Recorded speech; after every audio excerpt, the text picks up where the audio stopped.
Oho, chizilib ham ketibdi borku. Qo'ylash uslubi ham bor, mana. Gulini ko'ryapsizlar. Aynan shu solidorda. Assalomu alaykum, Karol kompaniyasi hurmatli obunachilari. Gentra proyektimizni videoning ikkinchi qismiga xush kelibsizlar. Bugungi video qismida Gentra mashinamizni oporniy disk oldi, oporniy disk orqa va shu bilan birgalikda kalotkalarini ustunovka qilishni ko'rsatamiz. Bizani kuzatishda davom eting, keyingi qismda undan ham qiziqarliroq bo'ladi. Tormoz sistemasida oporniy disk va kalotkalarni yangi qo'yishni o'rgatamiz. Supportimizning 14 qismini yechib olamiz-da. Ko'pchilikniki qotib ketgan bo'ladi borku. Bitganimizda mana qattiq bo'lib qolgan. Supportimizni 19 qismi.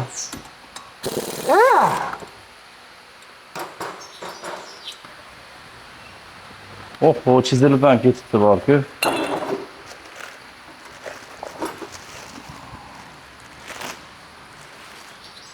Mana qaranglar. Gulini ko'ryapsizlar.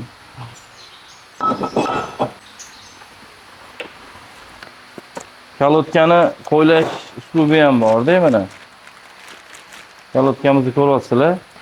Kalotkamizni qo'yishdan oldin o'zimizning maxsus solidorlarimiz bor. Kalotka qismimizni bosh qismiga surib olamiz. Ustunovka jarayonlari ko'rasizlar. O'zining maxsus solidori bor.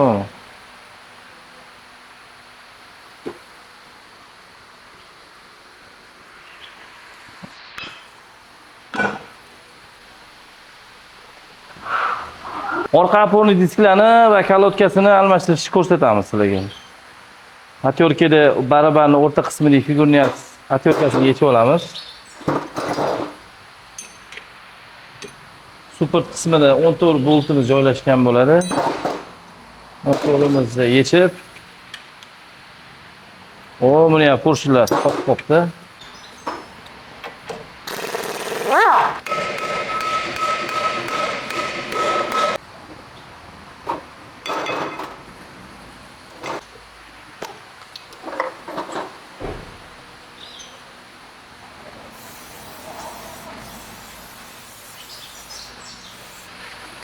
Shagirdlari ham boshqacha mana.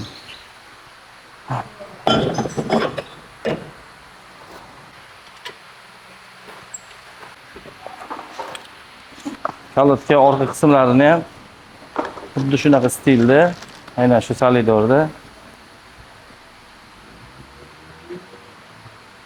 Shuni shaqillagan dovushli butkul yoqoladi.